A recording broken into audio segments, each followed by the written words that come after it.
నమస్తే. ఇన్నాళ్ళు నన్ను సపోర్ట్ చేస్తూ, ఎంకరేజ్ చేస్తూ మీ ప్రేమని నాకు అందిస్తున్న ప్రతి ఒక్కరికి కృతజ్ఞతలు.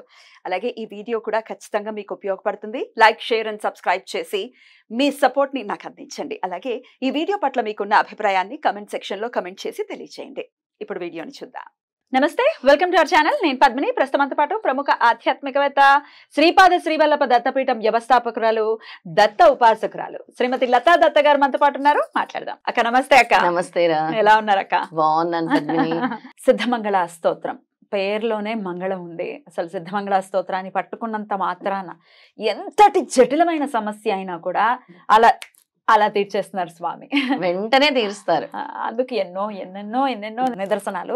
రైట్. అయితే ఇప్పుడు శ్రీపాద శ్రీవల్లభ దత్తపీఠంలో, మన పీఠంలో చక్కగా సిద్ధమంగళ స్తోత్రానికి సంబంధించి ఒక కార్యక్రమాన్ని మీరు అనుకోవడం జరిగింది. ఎందుకు అనుకున్నానో తెలుసా? స్వామి ఇచ్చారు ఆ స్ఫురణ. ఈ గురు పౌర్ణమికి ఏం చేయాలి స్వామి అని అంటే, నువ్వు అఖండ సిద్ధమంగళ స్తోత్రం చెయ్యాలి అనే నాకు అది అంటే వెనక నుంచి ఒక వినిపిస్తున్నట్టు అనిపించింది. సిద్ధమంగళ స్తోత్రాన్ని చెయ్యాలి అఖండంగా. అంటే జూలై 9, 10, 11 నిర్విరామంగా పగలు రాత్రి కలిపి 24 గంటలు అంటే 3 పగళ్ళు 3 రాత్రులు కంటిన్యూస్ గా. అంటే దీన్ని బ్యాచ్ల కింద డివైడ్ చేశాను పద్మిని. ఉదయం 6 నుంచి మధ్యాహ్నం 12 గంటల వరకు ఒక బ్యాచ్, అంటే 6 అవర్స్ ఒక బ్యాచ్. 6 అవర్స్ ఒక బ్యాచ్. మళ్ళీ 1 గంట నుంచి సాయంత్రం 7 గంటల వరకు ఒక బ్యాచ్. 7 గంటల నుంచి రాత్రి 12 వరకు ఒక బ్యాచ్. మళ్ళీ 12 నుంచి ఉదయం 6 వరకు ఒక బ్యాచ్. ఈ బ్యాచ్ లో ఈ టైమింగ్స్ ఎవరైనా అర్ధరాత్రి 12 నుంచి ఉదయం 6 వరకు కూడా చదువుకోవచ్చు. అధిక సంఖ్యలో భక్తులు వచ్చి పాల్గొనాలని కోరుకుంటున్నారు. ఈ 3 రోజులు కూడా. జూలై 9 బుధవారం అయింది. బుధవారం, గురువారం, శుక్రవారం. మీకు ఎటువంటి కోరిక తీరాలన్నా స్వామి చెప్పారు, సూక్ష్మ రూపంలో నేను వస్తున్నాను అని చెప్పారు. అదే నాకు చెప్పింది స్వామి. ఇది మీకోసం మీరు వినియోగించుకోవాల్సినటువంటి రోజు. కరెక్ట్ గా చెప్పారు. వాళ్ళ కోసము, వాళ్ళ కర్మల్ని తొలగించుకోవటం కోసము. ఏ స్తోత్రం చదివితే స్వామి వస్తారు, ఏ స్తోత్రం చదివితే సిద్ధ పురుషులు వస్తారు, ఏ స్తోత్రానికి లేదు ఇంతటి వైభోగం. సిద్ధమంగళ స్తోత్రానికి స్వామి ఇంతటి ఫలితాన్ని ఇచ్చారు, ఎంతటి మహా అద్భుతమైన ఫలితాన్ని ఇచ్చారు. అనగాష్టమి వ్రతం చేసిన ఫలితము సిద్ధమంగళ స్తోత్రము పఠనంతో ఇచ్చారు. 1000 మంది బ్రాహ్మణులకు భోజనం పెట్టే ఫలితము సిద్ధమంగళ స్తోత్రంతోనే ఇచ్చారు. యోగ్యత ఉన్న వాళ్ళే ఈ స్తోత్రాన్ని పఠించగలరని చెప్పారు. ఈ స్తోత్రం పఠించనంతనే నీ కోరికలు నెరవేరును అని స్వామి చెప్పారు. ఎవరైతే ఈ స్తోత్రం పఠిస్తారో వాళ్ళకి సిద్ధ పురుషుల దర్శనా స్పర్శనాలు కలుగుతాయని చెప్పారు. పుణ్యక్షేత్రాల సందర్శనాలు కలుగుతాయని చెప్పారు. మనస, వాచ, కర్మన ఎవరైతే ఈ స్తోత్రాన్ని పఠిస్తారో వాళ్ళకి శ్రీపాద శ్రీవల్లభ స్వామి అనుగ్రహం సంపూర్ణంగా లభిస్తుందని చెప్పారు.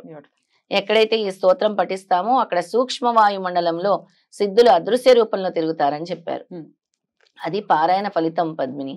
కానీ ఈ సిద్ధమంగళ స్తోత్రం పట్టుకున్న వాళ్ళు ఎంత మంది ప్రాణాలు ఐసీయూలో ఉన్న వాళ్ళని కాపాడారు, ఎంత మందికి పిల్లలు లేని వాళ్ళకి పిల్లల్ని ఇచ్చారు. పిల్లలే పుట్టరని రాసి ఇచ్చేసారు డాక్టర్లు. 16 సంవత్సరాలు అయింది పుట్టేశారు. 41 రోజులు పట్టుకున్నంత మాత్రాన్ని 41 రోజులు మండల దీక్ష చేసింది ఆవిడ.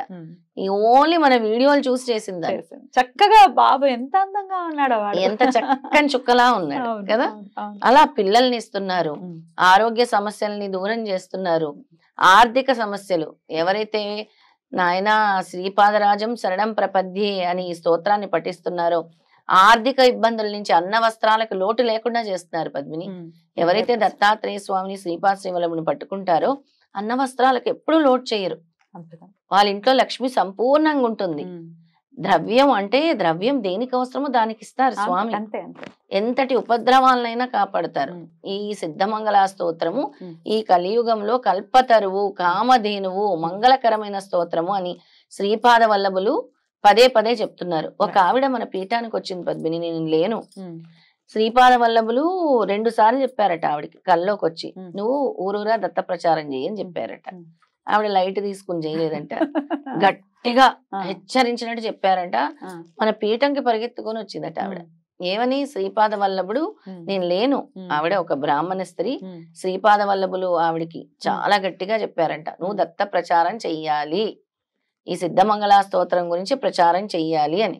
ఆవిడ వచ్చిందట. పాప నేను లేను. అందరూ చెప్తున్నారు పీఠంలో, అమ్మ మీరు లేరు. ఆవిడ వచ్చారు. పెద్ద ఆవిడ, వయసులో పెద్ద ఆవిడ, బ్రాహ్మణ స్త్రీ. ఆవిడకి స్వామి కనబడి చెప్పారట, ఇక్కడికి వెళ్ళమని కూడా చెప్పారట. అలా చేస్తున్నారా? ఇంతకీ మొదలు పెట్టారా? ఆల్రెడీ చేస్తున్నట్టున్నారు, అందుకే మన పీఠం వరకు కూడా వచ్చారు, స్వామిని చూడటానికి కూడా వచ్చి కర్నూలు నుంచి అట. బాబా, కర్నూలు ఏదో ఒక ఊరు అటు సైడ్, అక్కడి నుంచి వచ్చారట. ఎంతటి నిదర్శనాలు చూపిస్తారంటే ఈ సిద్ధమంగళ స్తోత్రంతో చెప్పలేము, అంతటి నిదర్శనాలు చూపిస్తారు. రైట్. సో ఖచ్చితంగా ఈ 3 రోజులు ఆషాఢ మాసంలో వచ్చేటటువంటి ఈ గురు పౌర్ణమ, వ్యాస పౌర్ణమి ఏదైతే ఉందో ఖచ్చితంగా స్వామివారిని కొలుచుకోవడానికి అత్యంత మహిమాన్వితమైనటువంటి రోజు, ప్రకృతి అందించినటువంటి. ఉద్యోగాలు ఉన్న వాళ్ళు సాయంత్రం 7 నుంచి రావచ్చా? ఇప్పుడు ప్రతిరోజు మనం నిద్రపోతాం, ఆ 2 రోజులు స్వామి కోసం, నీ కోసం, నీ జీవితం కోసం 7 నుంచి రాత్రి 12 వరకైనా చేసుకోవచ్చు. ఉదయం 6 నుంచి మధ్యాహ్నం 12 వరకు చేసుకోవచ్చు, లేదా మధ్యాహ్నం 1 గంట నుంచి సాయంత్రం 7 గంటల వరకు చేసుకోవచ్చు. లేదు నాకు ప్రశాంతం కావాలి, స్వామి నాకు బ్రహ్మముహూర్తంలో కావాలి, అందరు నిద్రపోయినప్పుడు కావాలంటే రాత్రి 12 నుంచి ఉదయం 6 వరకు ఉంది నీకు సమయం. అలా కూడా భక్తులు అందరూ రావచ్చు, దీనికి ఎటువంటి రుసము లేదు. చక్కగా పీఠానికి వచ్చి చదువుకోవచ్చు, చేసుకోవచ్చు. పీఠానికి వచ్చి ప్రసాదం కూడా ఉంటుందా? ప్రసాదం ఉంటుంది. వచ్చిన వాళ్ళందరికీ మనం ప్రసాదాలు పెడతాం. ఎవరు వస్తే వాళ్ళకి మనం నిత్యాన్నదానం చేస్తున్నాం. ప్రతిరోజు అసలు ఎవరు వచ్చినా అన్నం పెట్టకుండా మనం పంపించాం మన పీఠంలో. అది శ్రీపాదుడు మనకి చెప్పిన ఇది. ఆయన అలాగే మనకి ఏ లోటు లేకుండా తీసుకెళ్తున్నారు కూడా. అంతే అంతే. ప్రసాదం గురించి లేకపోతే ఇంతమంది వస్తే ఎలా పెట్టాలి అనేది మన ప్రాబ్లం కాదు, అది అస్సలు కాదు. స్వామి తలుచుకుంటున్నారు, స్వామి చేస్తున్నారు అంతే. ఎందుకంటే నేను చూస్తున్నాను, ఎప్పుడు వచ్చినా ఎవరు చక్కగా అందరు ప్రసాదం స్వీకరించి మాత్రమే వెళ్తారు. అవును. ఆ రోజు మేము వచ్చిన రోజు కూడా అప్పటికప్పుడు ఆ కేటరింగ్ వాళ్ళు హ్యాండ్ ఇచ్చినట్టున్నారు కదా. అవును. అదెంత మిరాకిల్ అసలు, మామూలు మిరాకిలా. రేపు అనుకున్నానండి అని అన్నం ఏమిటి, అప్పటికప్పుడు అందరూ చక్కచక్కా వంటలు చేసేయటం ఏంటి, అందరూ నిమిషాల్లో 200 మందికి చక్కగా తిన్నారు, వెళ్ళారు అందరూ కూడా. అద్భుతం. నెయ్యితో చేసిన పప్పు అందరూ ఎంతో బాగుందన్నారు. అవును, అద్భుతం. అదంతా స్వామి చూసుకుంటారు, మనకి అంతా స్వామి చూసుకుంటారు. రైట్, మన చేతుల్లో లేదు. అయితే ఇప్పుడు ఇక్కడ లేమండి, హైదరాబాద్ లో లేము.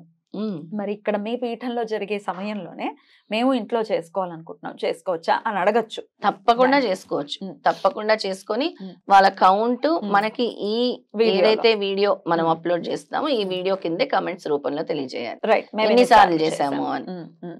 ఎంత కౌంటో స్వామి చెప్పలేదు ఈసారి. అఖండంగా 3 పగళ్ళు 3 రాత్రులు చేయమన్నారు. నేను వస్తాను, ఏ రూపంలో నేను వస్తానో తెలియదు, వస్తాను అని చెప్పారు. Right right. ఇందులో మీరు భాగస్వామిలో అయినట్టే ఎక్కడ ఉన్నప్పటికీ, ఎందుకంటే మనస్ఫూర్తిగా మీరు చెయ్యాలి అని అనుకుంటున్నారు కాబట్టి. స్వామి ఎక్కడ లేరు, వాళ్ళ శరీరం అక్కడ ఉన్నా వాళ్ళ మనసు ఇక్కడ ఉన్నా చాలు. సుదూర ప్రాంతాల్లో ఉన్న వాళ్ళు మాత్రం ఇలా వినియోగించుకోండి. హైదరాబాద్ లో ఉంటే ఖచ్చితంగా ఒకసారి వచ్చి దర్శనం చేసుకునేటటువంటి ప్రయత్నం చేయండి. హైదరాబాద్ పరిసర ప్రాంతాలు మనం వచ్చినా కూడా ఒక్కరోజు అకామిడేషన్ ఇస్తున్నాం అందరికి. పీఠంలోనే అకామిడేషన్ ఇస్తున్నాం, ఇంకా అక్కడ భక్తుల ఇళ్లలో కూడా ఇస్తున్నాం. అద్భుతం అద్భుతం.